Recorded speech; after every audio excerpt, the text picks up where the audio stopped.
Let's pay homage to the lineage gurus. Homage to the Venerable Monk Dao Ming. Homage to Master Sakya Tsongkhong. Homage to His Holiness the 16th Karmapa.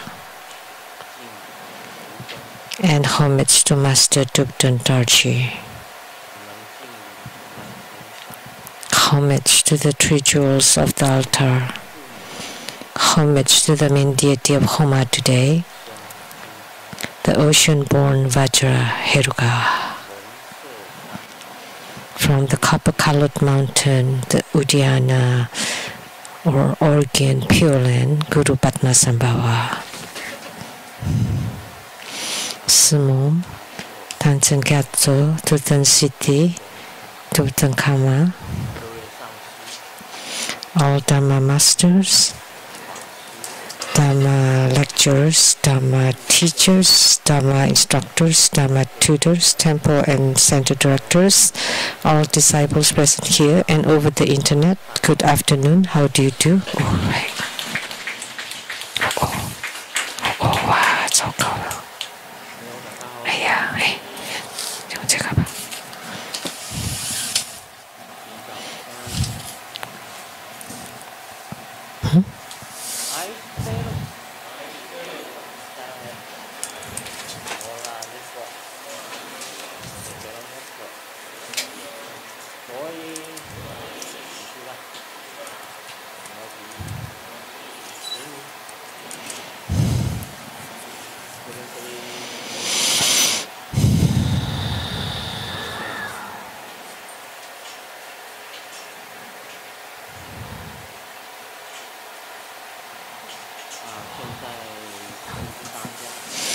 I would like to announce now for next Sunday, July 14th,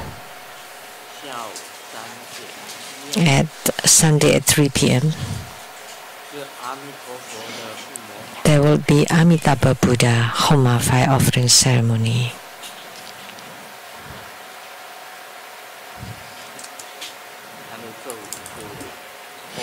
The mantra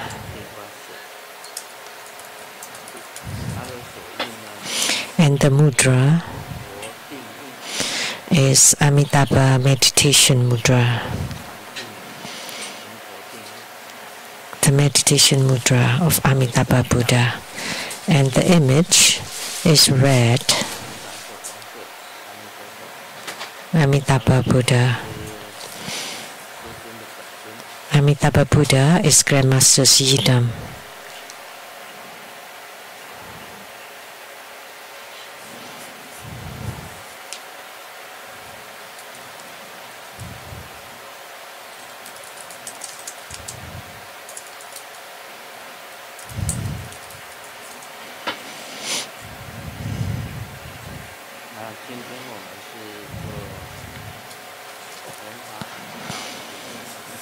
Today we perform Guru Padmasambhava's Homa,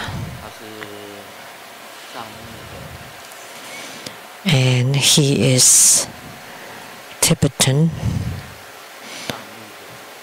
We can say the founder or lineage guru of Tibetan Buddhism.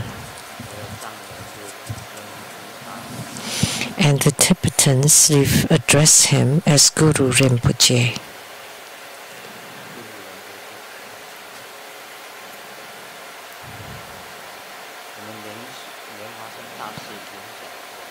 We have talked about Guru Padmasambhava, and the ocean-born Vajra is because when he was born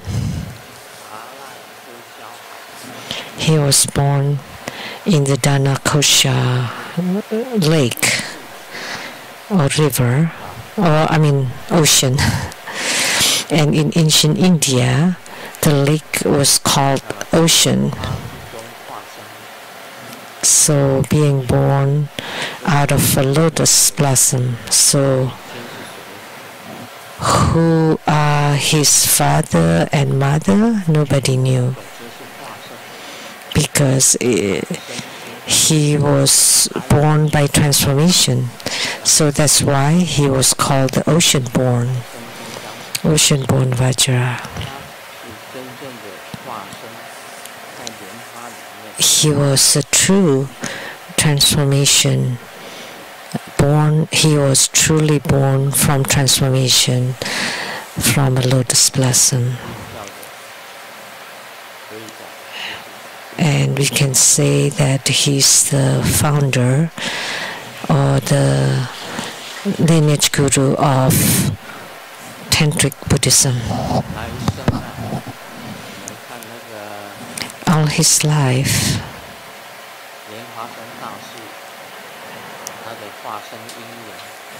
when we read his hagiography or biography, it's all very legendary.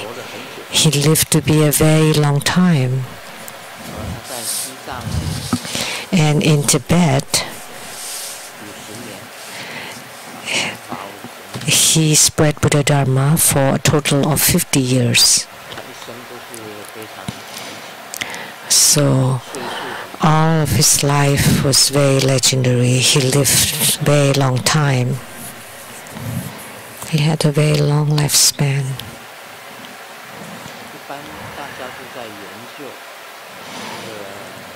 Generally, people were researching where Udayana or the copper-colored mountains is. But according to what I know, it's in Afghanistan. So the Udayana, Pure Land at the copper-colored mountain is in Afghanistan and not in Kashmir. Some people say it's in Kashmir.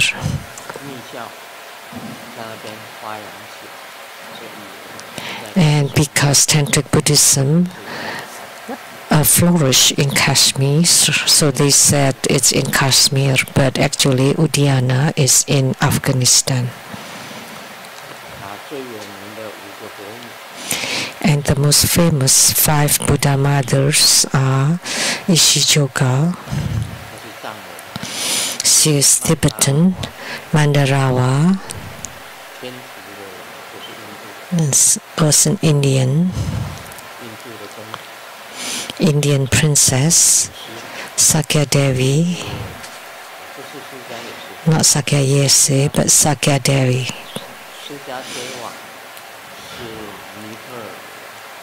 Those are Nepalese from Nepal, and Kalasiti maybe was a Tibetan, was an attendant to Ishijoga, and the last one, Tashi, was Bhutanese from Bhutan.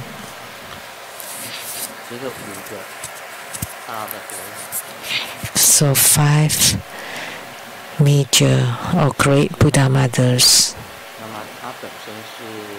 According to what I know, he's the body, speech and mind, so a physical manifestation of the union of the body, speech and mind of Sakyamuni Buddha, Amitabha Buddha and Avalokitesvara Bodhisattva. So most legendary people have a very unique birth. And in ancient China, the 3 emperors and 5 kings, they were born very uniquely different from ordinary people. Let me just share one of the 3 and 5. That's called by Tikao. So his mother was a queen. So the emperor brought the queen going outside, and in the wilderness, all of a sudden there were a windstorm.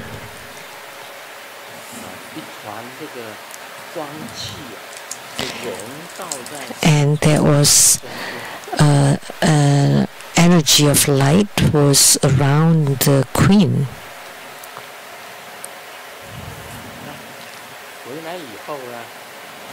And when they returned,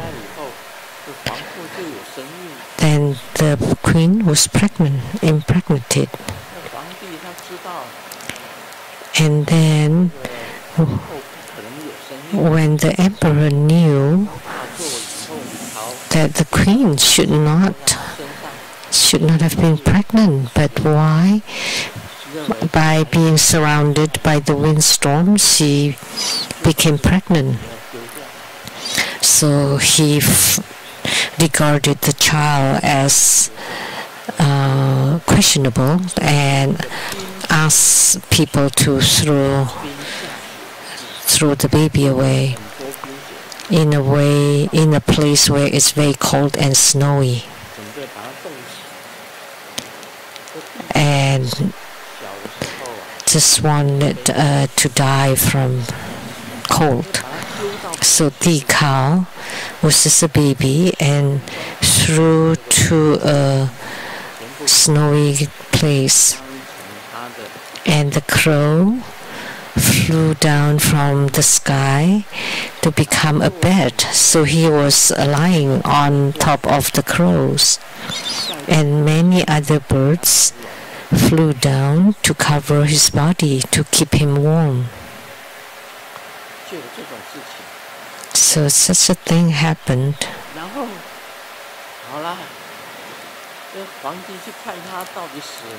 And when the emperor checked if the baby's died, and no, he's still alive. And he was surrounded by birds as if they were covering him. So then the baby was taken to the wilderness and threw the baby away. And soon enough, there are wolves, and a female wolf fed him with her milk. And a group of wolves were protecting the baby.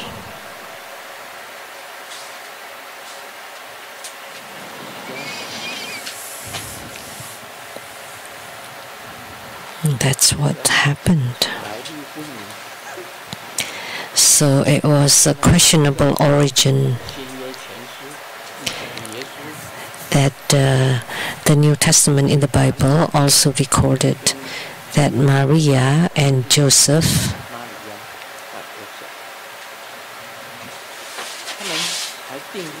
they just got engaged. They were not married yet. And they returned to their place of birth for survey and passing through Bethlehem, and Maria was pregnant without a wedding night. Hey, what happened? So there was a major star in the sky, and there were three kings. That was called the wise ones. And when they saw the star, they followed it and arrived at the Bethlehems. And then offered a gift to Jesus, the three wise men, and regarded him as the king of all kings, the greatest king of all.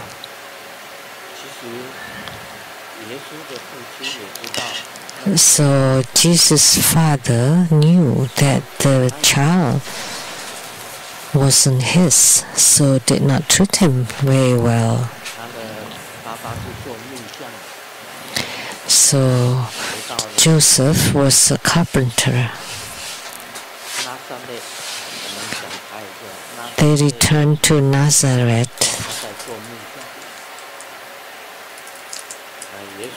as a carpenters.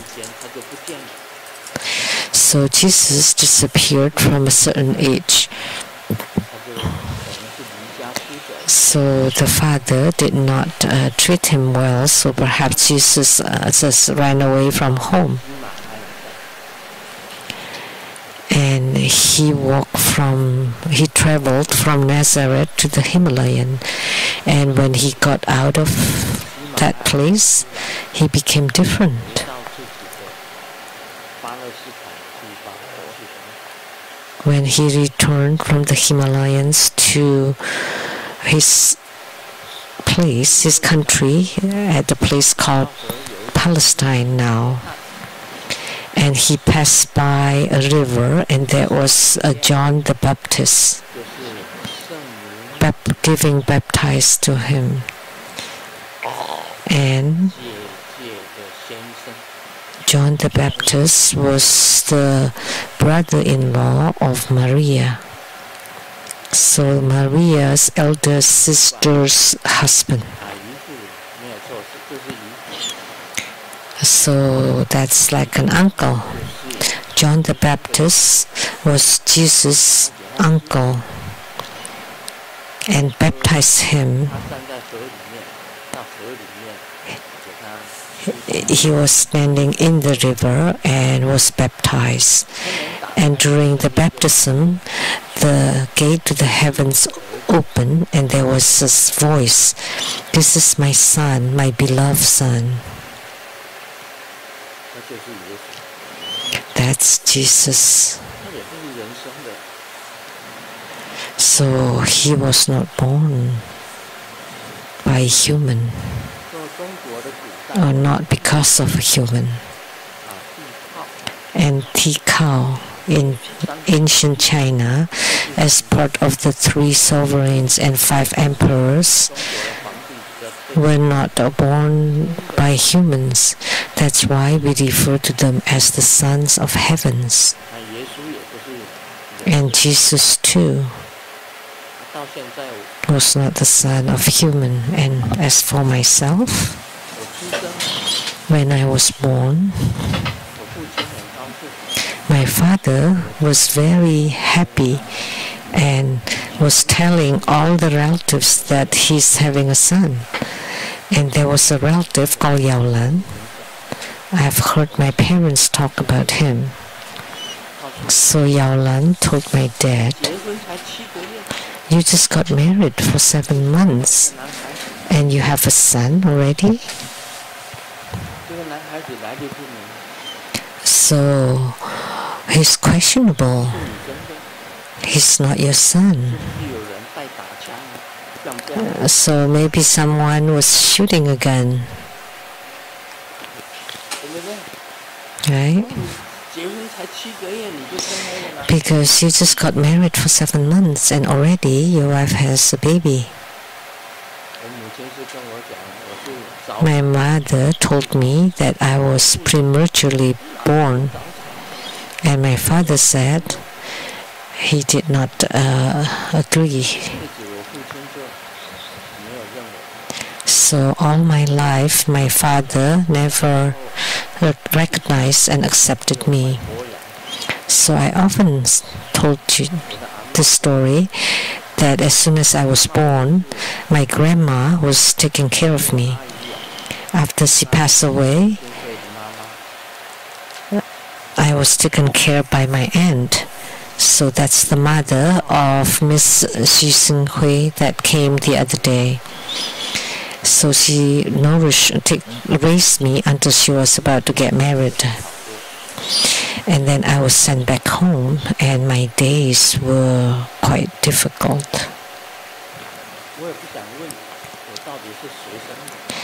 I did not want to ask who gave birth to me. I don't want to ask.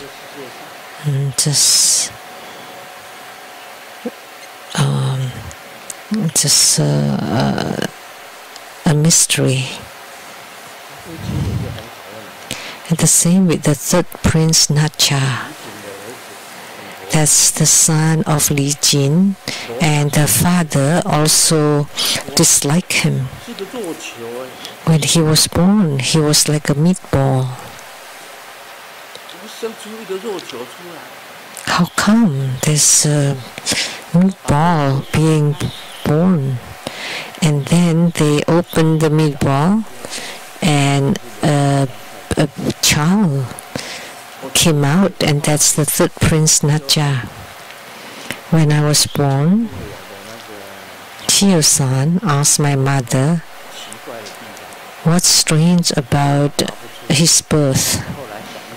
My mom did not say anything, but after thinking about it, yeah.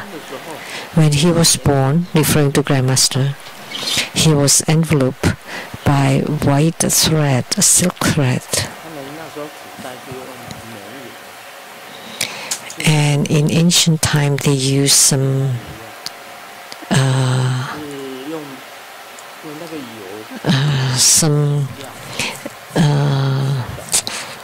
gasoline to petroleum oil to wipe it off. So my birth was also questionable. And the same with Guru Padmasambhava. It was unclear. He's just inside the lotus blossom.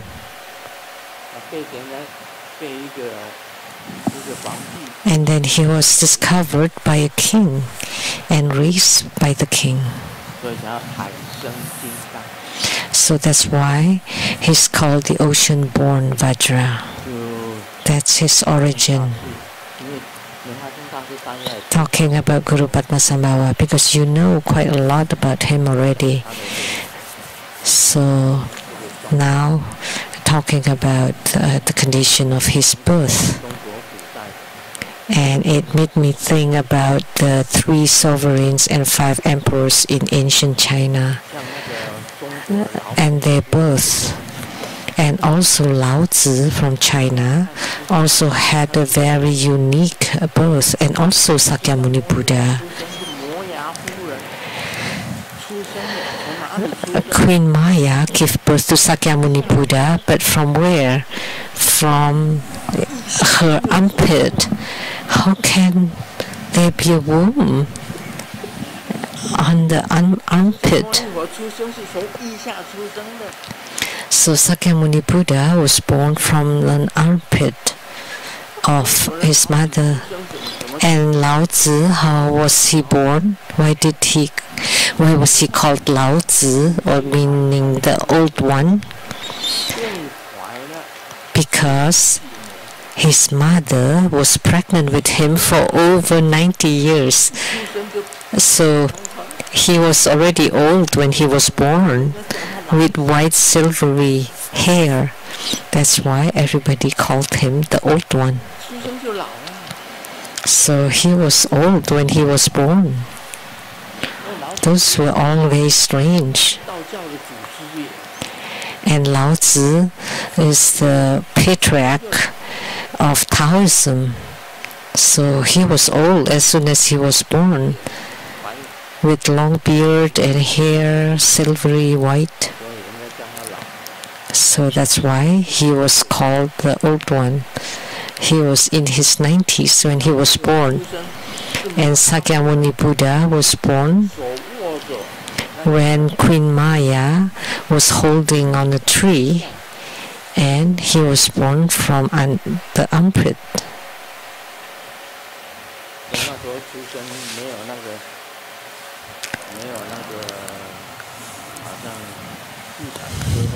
So there was no midwife there. So Queen Maya, after giving birth to Sakyamuni Buddha, passed away soon after. So these were all strange events of births.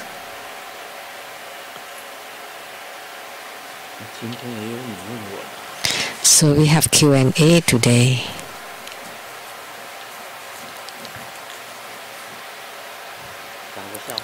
Let me share a joke. Because nobody laughs.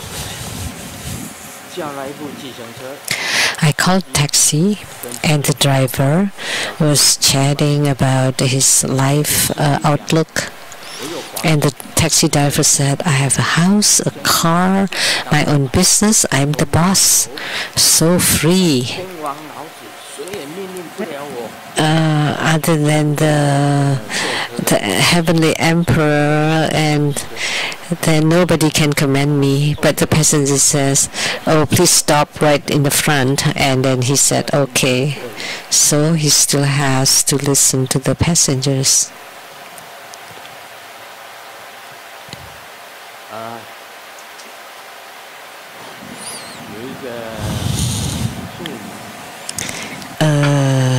Lady wrote something.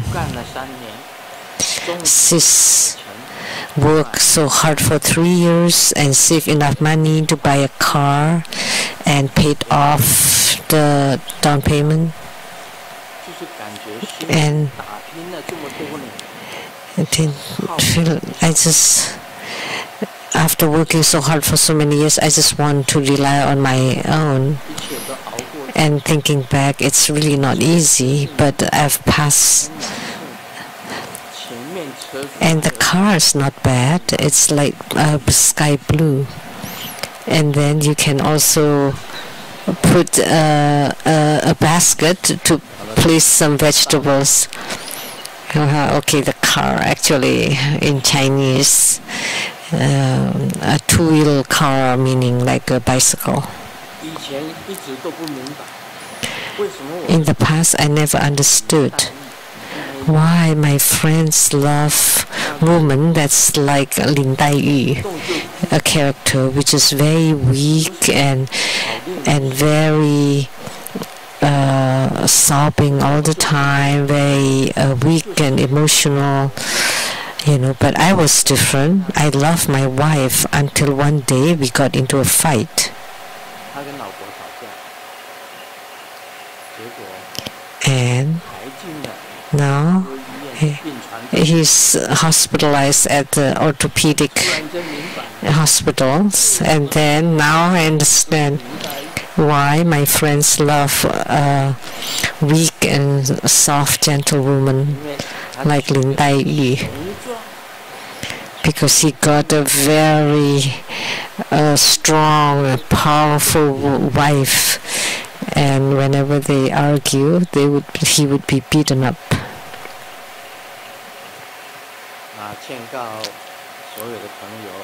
I would like to warn all my friends, don't drive too fast. You will not get a gold medal. All you get is the spirit tablet. This is spoken to Lian Qi, Master Lian Qi.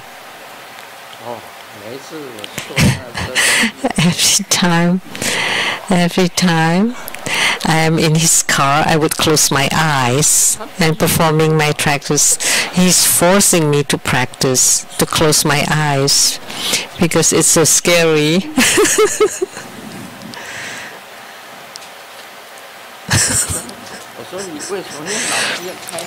And I asked him, why do you always drive so fast?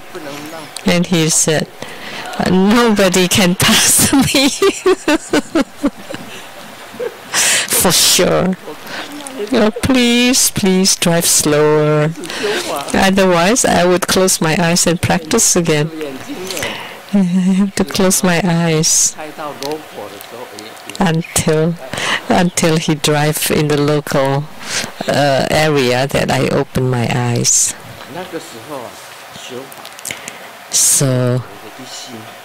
So I am very focused in my Dharma practice at such a time, single-minded.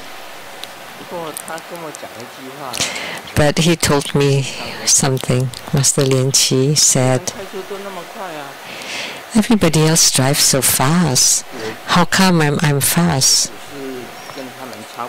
I'm just following them, but I'm just passing them sometimes.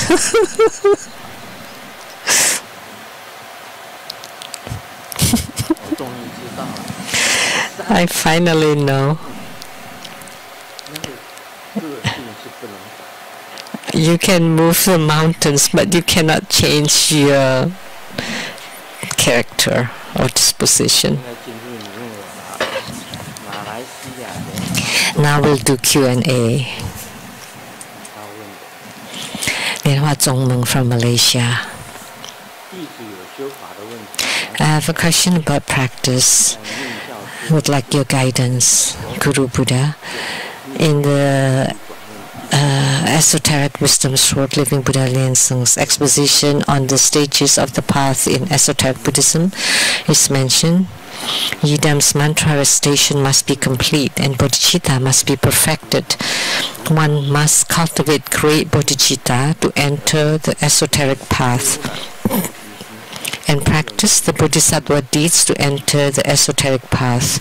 It's not that mere generation of bodhicitta can make one enter the esoteric path, but the bodhicitta must be perfected.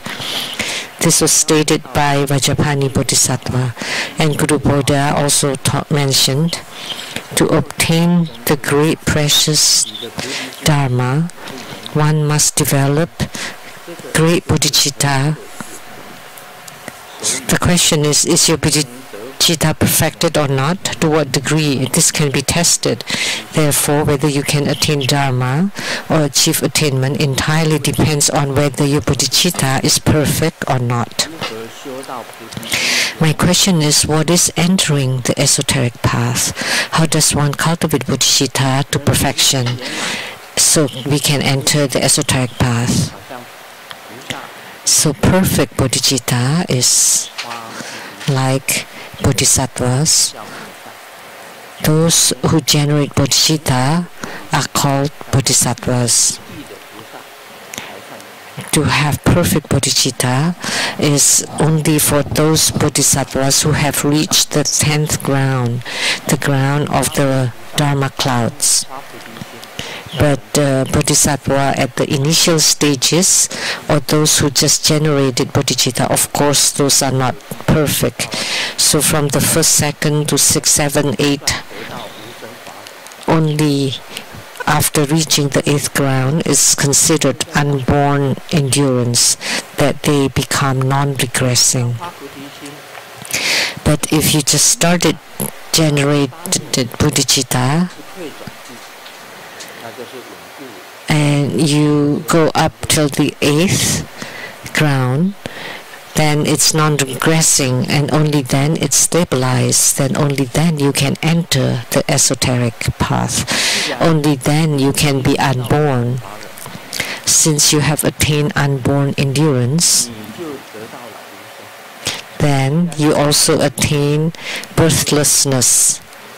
And since you have attained birthlessness, then toward everything and everyone in the Saha world would be treated equally. And everyone is you.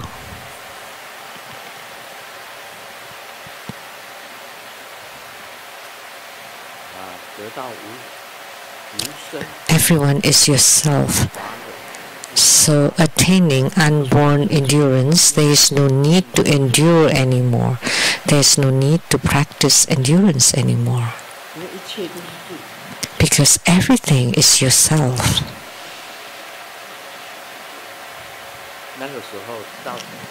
At such a time, only when you reach the 8th ground, you are unmoved by the 8 winds and you will never regress. But bodhisattvas at the initial grounds, of course, are not perfect. You're only considered perfect when you reach the 8th ground. But there are names for the 1st ground, 2nd ground, and all 10 grounds of bodhisattvas.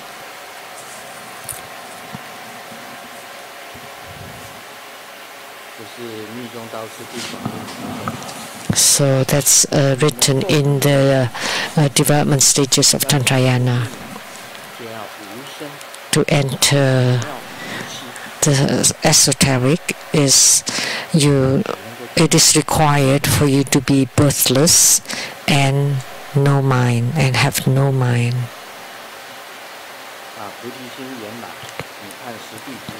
So perfect bodhicitta is you can see the 10th ground bodhisattva. To have perfect bodhicitta. And if you reach the 8th ground, then you have attained unborn endurance. That's considered a fruition.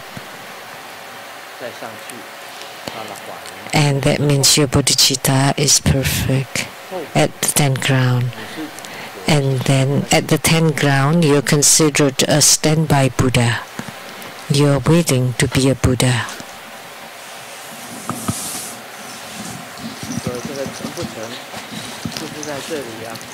So whether you have attainment or not, it's right here. So when you just generated bodhicitta, sometimes you can regress. When you know for sure you will never regress, and you're unmoved by the 8 winds. And what are the 8 winds? Buddhists would know, right? What the 8 winds are. When people praise you, you feel unmoved. When people defame or slander you, you're unmoved. Nothing would move your heart, mind. Then that would be called perfect. But if your heart and mind still move, then that's not perfect. When people praise you, you feel happy. When people slander you, you feel angry. Then that's not perfect yet.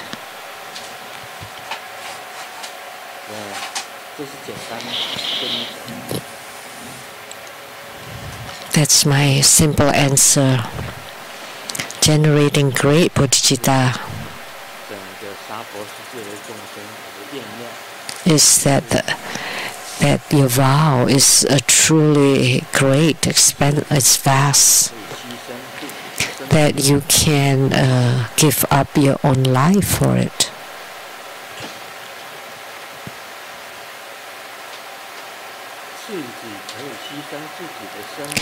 And you can even forsake your own life, time, indiscriminately to benefit sentient beings. That would be the greatest bodhicitta. You can sacrifice yourself. There are 2 statements that I admire.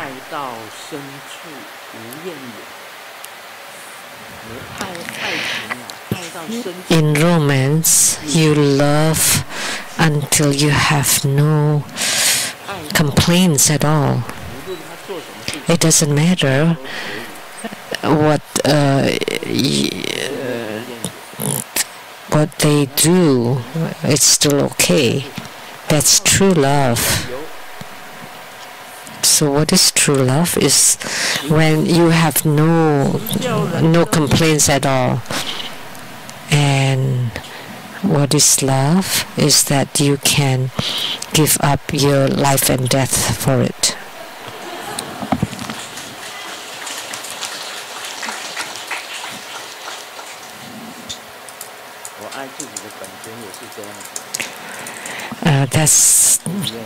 That's how I love my own yidam. And you have no expectation, nothing to ask. So that's what's true love. They never blame you for anything, and whatever you do is fine. They can accept you the way you are, no matter what, unconditionally. And what is the feeling? The feeling is so that you can give up your life and death.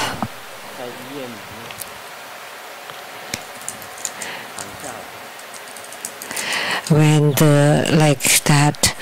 the girlfriend got COVID-19 and the boyfriend visited her in the hospital and the girlfriend was about to die,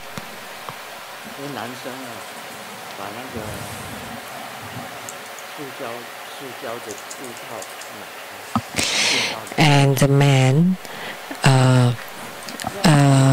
lift up the curtain and went inside and said, if we want to die, let's die together. So what is love or feeling or emotion or affection? Pledging to each other through life and death. Only that is quite moving.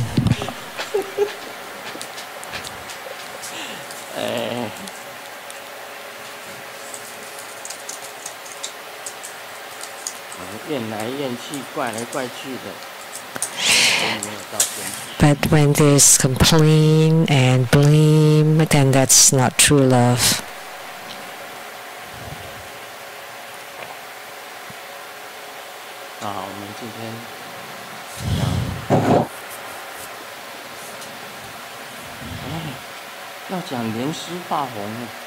Oh, I was supposed to talk about the rainbow light, rainbow body. I got off the track. Oh, but it's easy to talk about the rainbow body. The most difficult. First, you have to open your central channel. When the central channel is open, you would generate a light. That's why it's called luminous wind channel. There's this term. You practice qi until the central channel is open and the apex, the tip of the head is open, the poa. And then you use the qi to merge both the inner fire and light drops. And the inner fire is the light of fire, and the light drops is the light of water. And the light of the light drops is white, and the light of the inner fire is red. When these two lights can blend, and when you apply it in the brow chakra, you would open the brow chakra. At the throat chakra, would open it. And at the heart chakra, would open it. At the navel chakra or the sacral chakra, then would open those chakras. Generally, you open the navel chakra first, and then gradually the others. And then when you open the heart chakra, you would be able to see the light of your Buddha nature. 5 kinds of light in your body. At the brow chakra, heart chakra, throat chakra, brow chakra, white light, red light at the throat chakra, blue light at the heart chakra, green light at the navel chakra, and yellow light at the sacral chakra. Those are the lights of the 5 chakras.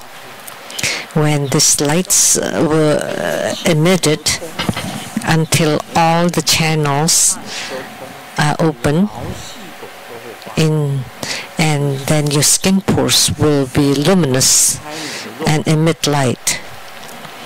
And in the future, when you're about to leave your physical body, you use or ignite your inner fire and burn your own body. And by burning your body, it would become a ray of rainbow light and directly become a Buddha. That's called rainbow body, rainbow transformation. It's simply said, during the rainbow light body transformation, I have talked about it clearly, and now just briefly, concisely. And when the central channel is open, the 5 chakras are open, then you would emit light. And when these 5 kinds of light combine, and then would open all the finer channels all over your body, then even the skin pores will emit or radiate light. So, eyes all over the body, So all the skin pores are your eyes, all eyes, all over your body. And ultimately, there were light all over your body. So when you go, you use your own inner fire to burn away all your physical body. And then you transform into a ray of rainbow light and then leave the world. That's called rainbow light body transformation. That's the simplest teaching in summary.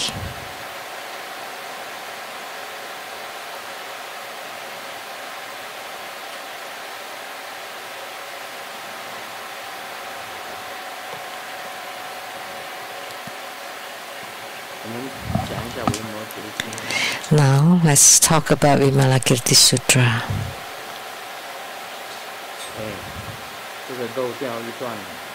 Oh, we miss a passage. I was only talking about Bodhisattva Pusha last night. And there's also Bodhisattva Lion. But they noted wrongly. Today is July 7th. But they said I should talk about the next one, Bodhisattva Lion's intention, but no.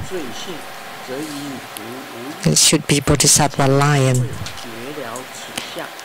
Offense and blessings are dualistic. If one realizes the nature of offenses, then it is no different from blessings. Using Vajra wisdom to decisively understand that these characteristics have no bondage and no liberation is entering the Dharma gate of non-duality. So what is Bodhisattva Lion? So although it's written as teacher, actually it refers to lion. Why is he called Bodhisattva Lion? Because he's totally fearless when he's giving Dharma teaching. That he would give lion's roar. And that's not yawning. Lion's roar. The voice is very bright and fearless in giving Dharma teaching, in speaking Dharma. So that's a Bodhisattva that's like a lion and called Bodhisattva Lion. So transgressions or offenses and blessings are dualistic. If one realizes the nature of transgressions, that it is no different from blessings, using Vajra wisdom to understand this characteristic have no bondage and no liberation. Of course, they talk about offense, but I talk about misfortunes.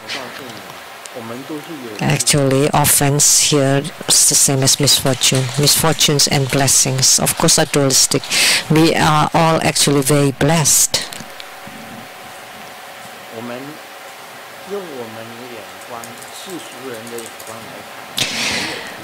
So in the eyes of ordinary beings, we would say, who are blessed? Well, those holding official posts, or those who are wealthy or have great businesses. Of course, they're the most blessed. So the higher position you hold, of course, the more blessed you are.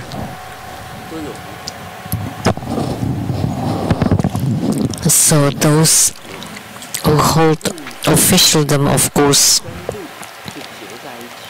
so they have blessings and money, salary. They usually go together.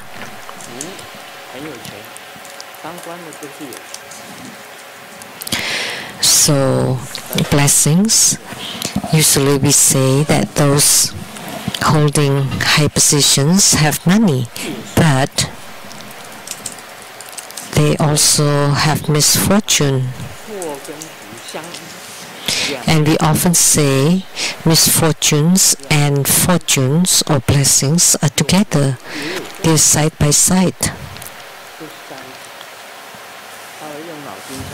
Think about it. So, civil servants, who's the highest? President.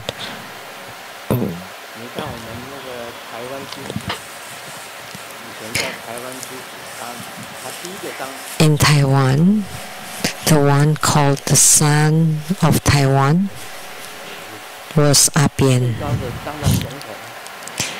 So he held the highest position as president, and then afterward he had to suffer misfortune.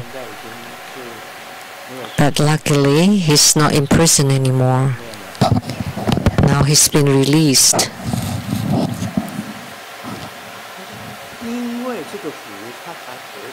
So because of the blessings, he had to suffer misfortunes. Without that blessing or fortune as a president, then he would not suffer the misfortunes. That was the ex-president of Taiwan. So that's considered to have the highest blessings, but then he suffered misfortunes. Look at the presidents in Korea. They also had the greatest blessings, right? Many of them even committed suicide after becoming a president, or being imprisoned after becoming a president. The one recent, Pu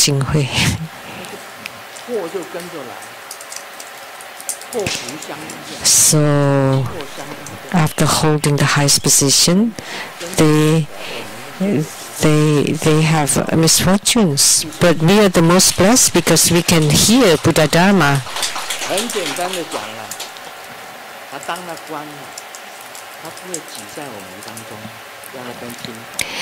But to say it simply is that after becoming civil servants or government officials, they would not listen to Buddha Dharma. Hey, or if you're in big businesses, CEOs, how could you be sitting there listening to Buddha Dharma? No. So that's called misfortune. Because they hold high positions, high status. I'm the richest person in the world, and in this hot weather, how can I fit into your small place listening to you teaching Dharma? Even if they come, they just kind of like dabble on the soy sauce. It's like, oh, they just stand up, oh, they're VIP, and that's their title, and then phew, they're gone through the back door. Every one of them is like that. Like in Taiwan, the county mayor, city mayor, they're so busy, they have no time to listen to your Dharma teaching. For my several ceremonies, there were mayors and legislators and congressmen coming, and they all sat on the first row. They're all officials, high officials. They sit together on a row. But after 2 sentences, and I look down, nobody on the first row anymore. They all left.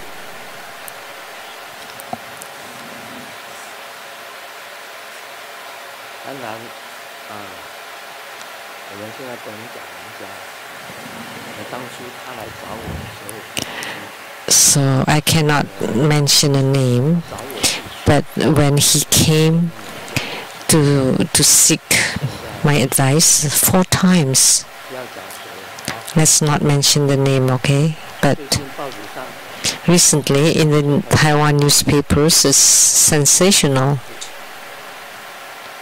But he came to meet me 4 times, and I said, you can become one of them. But then later on, he did not come to me anymore. But the 4th time, he invited me for dinner at the Evergreen at the restaurant at the Evergreen Hotel and invited me and thanked me. And he also went to the airport when I got off the airplane one time.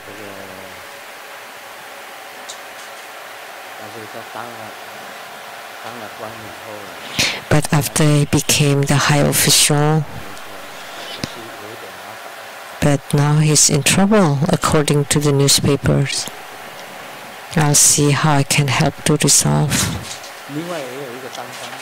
And there's another one who's become an official. When I was at the hotel in Taipei, spreading Buddha Dharma there, and then the high official came in with the with the big bag, and I was in the president room, and he placed that big bag, and I just asked one question and then I'll leave. Can I go for election? And I consulted spiritually and give the answer, and then he turned around and left. And I opened the bag. Oh my God, it's a green cake. That means bucks, green bucks, money, a big box. That's how the rich man is. Just one question: can I be elected? And I give the answer. And he's still an official till now. So several officials, I've met many of them, right? Some went for presidential elections who came for consultation or advice, who run for presidential election. So many things. So see, the most fortunate ones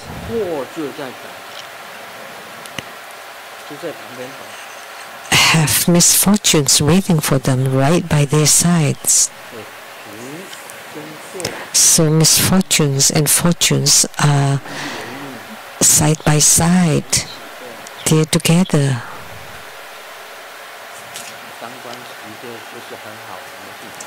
So becoming a high official is not a fun thing. And look at the presidency of mainland China. He's capturing the corrupt officials very strictly and have caught tens of thousands. How many? Someone who said that?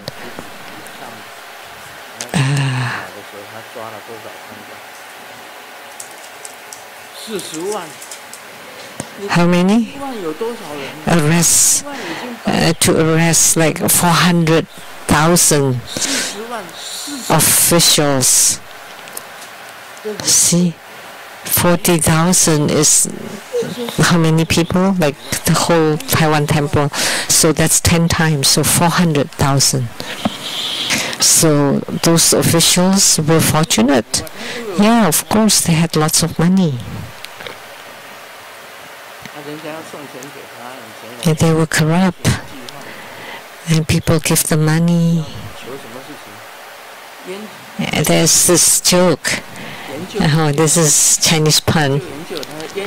And when you say, oh, let me think about it, in Chinese it sounds like cigarettes and alcohol. So that means like cigarettes and alcohol. So that means let me think about it. And then, oh, okay, yeah, come soon. That Chinese pun meaning like gold bars, gold bars.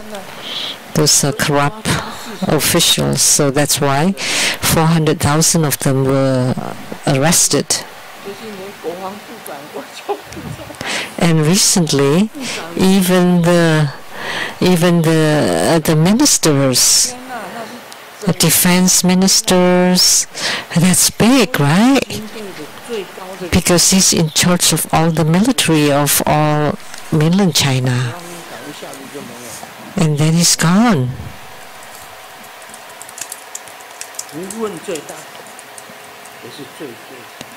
So those who are most blessed or have the greatest fortune, sometimes they suffer the greatest misfortune.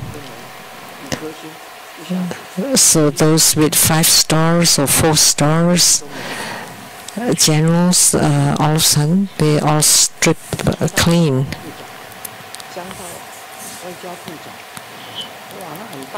So even like the Secretary of Defense, Secretary of Foreign Affairs, those were very high positions, and all of a sudden they're gone.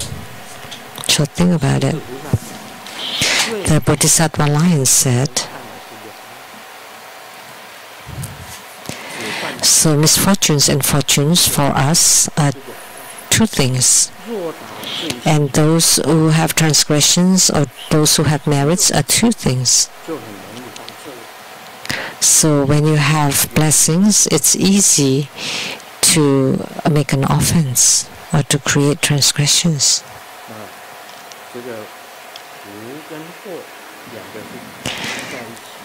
So misfortunes and fortunes are together. But there are no difference. If you have a Vajra-like wisdom, if you have wisdom, then you will not be held bondage by both misfortunes or fortunes. And you don't need to be liberated because you're on the middle path and you know that even the blessings of fortunes and misfortunes are all empty. Actually, fortunes are also empty. Even when you're the wealthiest man, you cannot carry with you even a needle.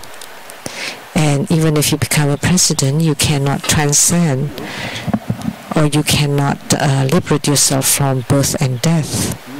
You still have to suffer from death. But if you can look through this and you have Vajra wisdom, then you can resolve birth and death or life and death. So there is no life and death. Then you will not be held bondage by it. Actually, Grandmaster is also free. If I want to go, sure, I would go.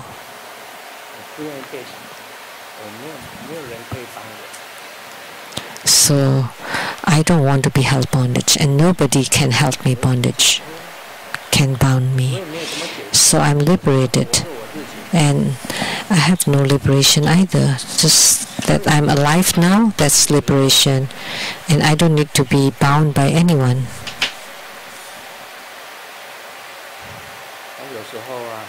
Sometimes the disciples say, you need to live longer. Grandmaster, live longer. And when you are about to depart, please take me with you.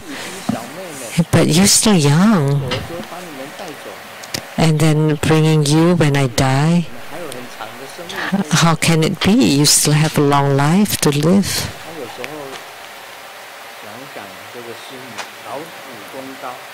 And sometimes thinking about Simu and her credit, hard work. So maybe I should let myself accompany her a little bit longer, because Simu really has contributed lots to the school.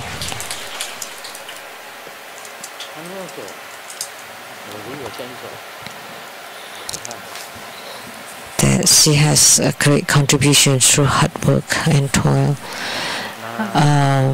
If she is still in the world, I can't go, and I am 80 already, so I have my freedom. I can either go or not, but because of the great hardships and contributions by Simu, so I still want to consider her, take care of her. Otherwise, who would take care of her? That's how it is.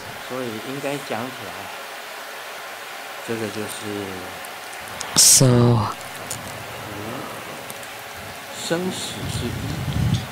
life and death are one.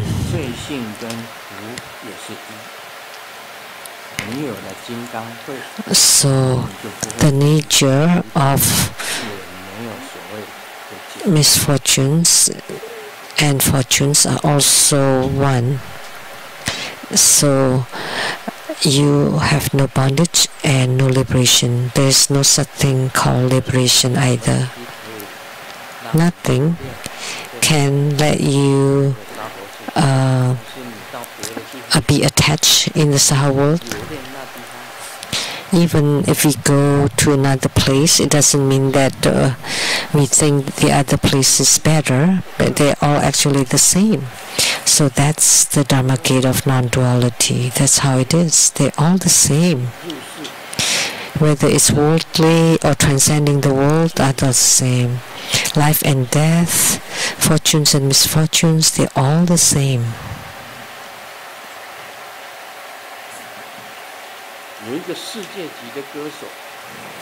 A world-class singer who have people clap wherever they go, that's the mosquitoes.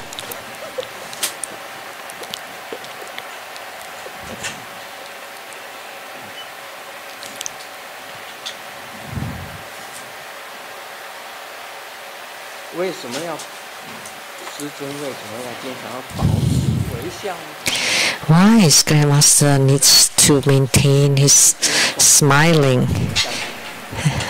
Otherwise, why would I brush or take care of my teeth so much for? So that people can see my beautiful teeth.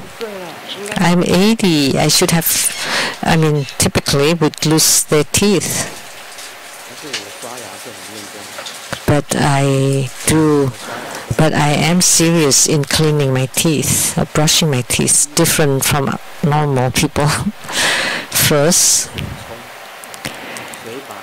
I would use the water pick to clean, and then use the dental pick to pick in between the teeth and push out all the food debris there. And third, I would disinfect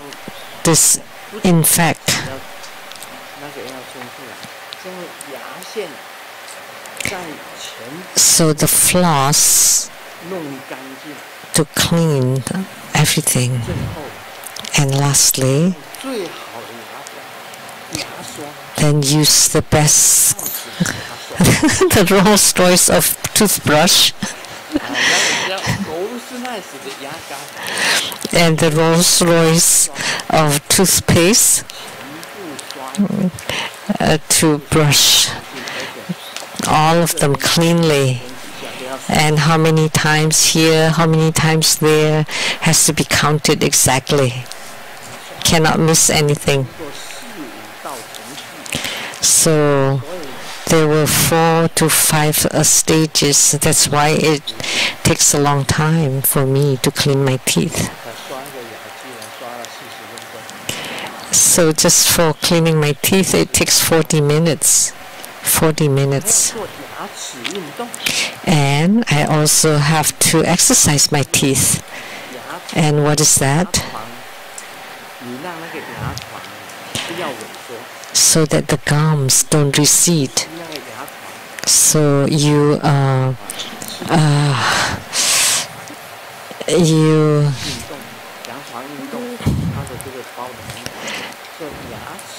so that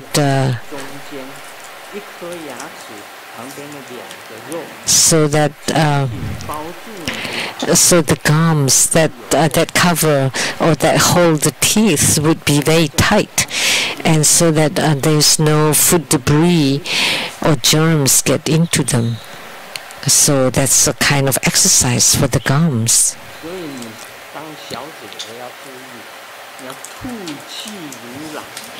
So for young ladies, you need to know, you need to pay attention that when you speak, or your breath would be like the fragrance of the lotus, like orchids. Otherwise, people will avoid you. So that's the key. When I was young, I did not know. Why? When you were trying to kiss someone, and they would go like this, or when you try to kiss a baby or kid, they would go like that. Why? Now you know why. Because of your own breath. It's no good. When you speak, your breath, so your breath should be fresh, and for ladies, your breath should be like orchids, should be refreshing and clean, should not be foul. So you have to clean them very carefully.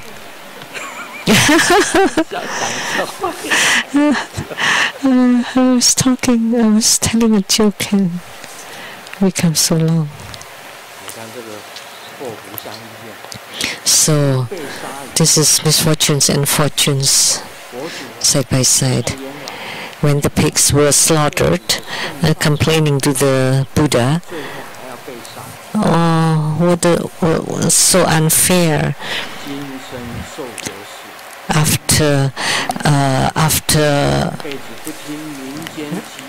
After working so hard, I was still slaughtered.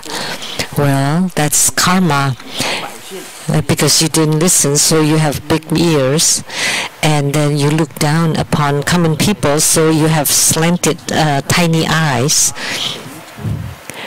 and then you like to boast, so now you have protruding mouth, and you always sit in the office without moving, so you have short limbs, and because you have lots of mistresses, so now you have a row of breast.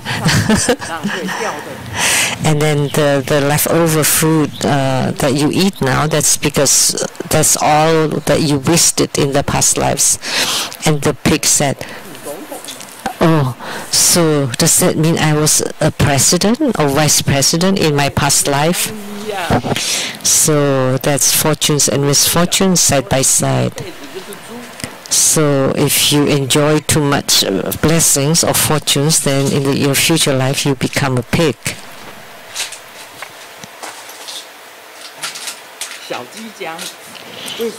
The chick said, how come humans have names and we are all just called chicks? And Mother Hen said, yes, when humans are alive, they all have different names, but after they die, they are called ghosts, just one name. But for us, when we're alive, we only have one name, but after we die, we have many names. And the chick said, really? What names? Curry chicken, boiled chicken, roast chicken, mushroom chicken, fried chicken, pepper chicken, tasty chicken.